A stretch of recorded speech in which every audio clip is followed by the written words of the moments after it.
19 साल की उम्र में हुआ दियाओ आइचिंग का खौफनाक मर्डर। रात को अकेले वॉक पर निकली दियाओ ने कभी ये नहीं सोचा होगा कि वो जिंदा वापस नहीं लौट पाएगी। दियाओ का मर्डर कोई आम मर्डर नहीं था, बल्कि चाइना में आज तक का सबसे भयंकर कत्ल माना जाता है।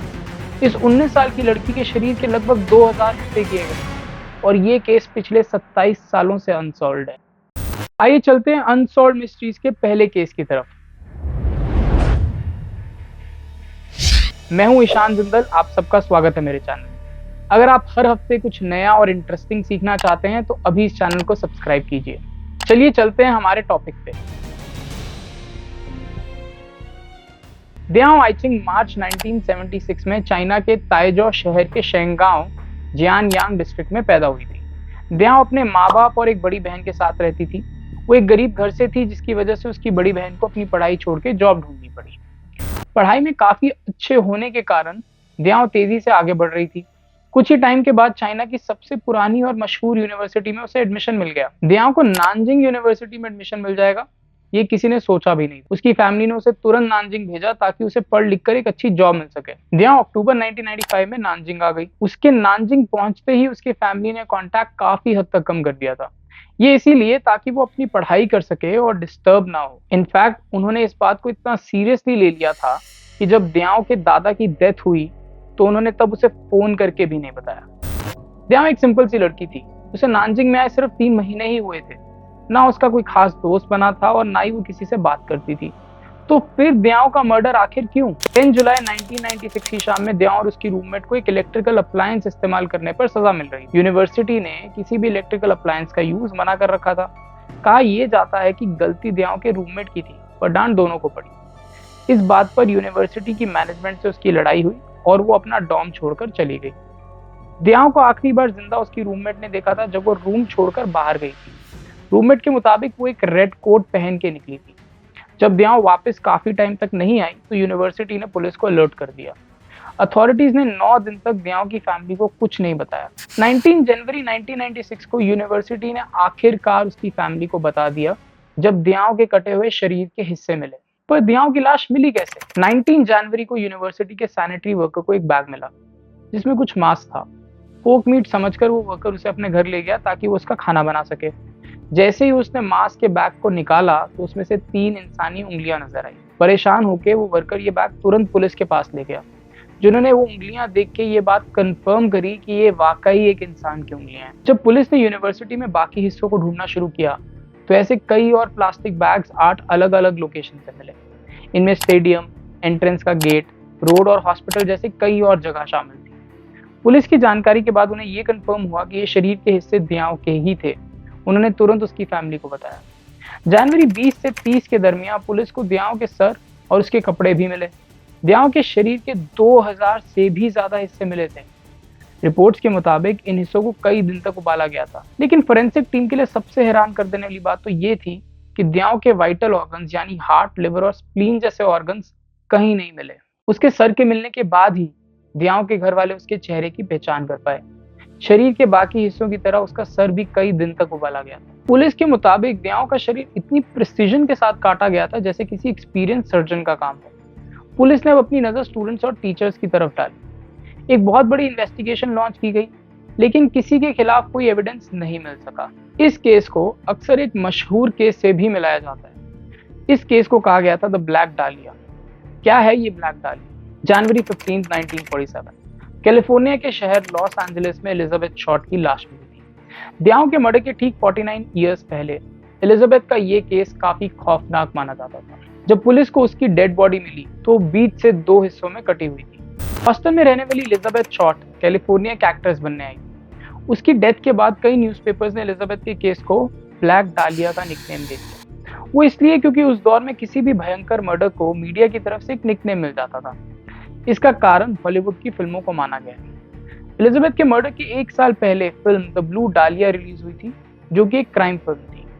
एलिजाबेथ के मर्डर के बाद उसे ब्लू की जगह ब्लैक डालिया का नाम इसलिए दे दिया गया क्योंकि आखिरी बार वो एक ब्लैक सूट पहने नजर आई। 15 जनवरी की सुबह एलिजाबेथ की बीच से कटी हुई नेकेड बॉडी लेमर्ट पार्क में बेटी बेटसिंगर को नजर आई।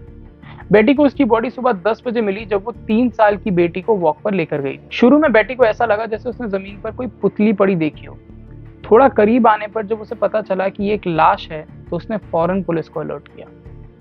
एलिजाबेथ का शरीर उसकी कमर से 2 हिस्सों में कटा हुआ था और सारा खून निकलने की वजह से उसकी रंगत बिल्कुल सफेद हो चुकी थी। मेडिकल एग्जामिनर्स के मुताबिक उसका मर्डर हुए 10 घंटे बीत चुके थे। एलिजाबेथ के मुंह पर होठों के एज से लेकर दोनों कान तक छुरी से काटकर एक स्माइल सी बना दी गई। इस इफेक्ट को ग्लासगो स्माइल कहा जाता है। ये शब्द 1920s और 30s में ग्लासगो में यूज किया जाता था। स्ट्रीट गैंग्स एक दूसरे के मेंबर्स को धमकाने के लिए अक्सर ये मेथड का इस्तेमाल किया करते थे। ग्लासगो स्माइल के अलावा एलिजाबेथ की छाती और टांगों पर कई कट्स भी लगाए गए। उसकी बॉडी को कातिल ने मारने के बाद ऐसे लिटा के रखा था जैसे वो कोई पोज कर रही हो। एलिजाबेथ की बॉडी के मिलने के बाद लॉस एंजलिस पुलिस डिपार्टमेंट यानी LAPD ने एक बहुत बड़ी इन्वेस्टिगेशन लॉन्च की। बॉडी के पास बने टायर ट्रैक्स के करीब डिटेक्टिव्स को एक हील का प्रिंट मिला और एक सीमेंट का बैग। उस बैग में पानी और खून मिक्स था। पुलिस ने 150 सस्पेक्ट से पूछताछ की, लेकिन सबूत ना मिलने पर कोई अरेस्ट नहीं किया गया। एलिजाबेथ शॉर्ट का मर्डर इतना मशहूर हुआ कि इस पर कई हॉलीवुड की फिल्म्स जैसे कि the curse of the black dahlia, the black dahlia haunting जैसी फिल्म्स भी बनाई गई। उसके मर्डर को US हिस्ट्री का सबसे मशहूर अनसॉल्व्ड केस माना जाता है। दियाओं के केस को ब्लैक डालिया ऑफ द नानजिंग भी कहा जाता है। वो इसलिए क्योंकि दोनों ही मर्डर केसेस में खौफनाक तरीके से शरीर के हिस्से काटे गए थे। एलिजाबेथ शॉर्ट और दियाओं की उम्र भी लगभग बराबर थी। दियाओं 19 की थी और एलिजाबेथ 22 की।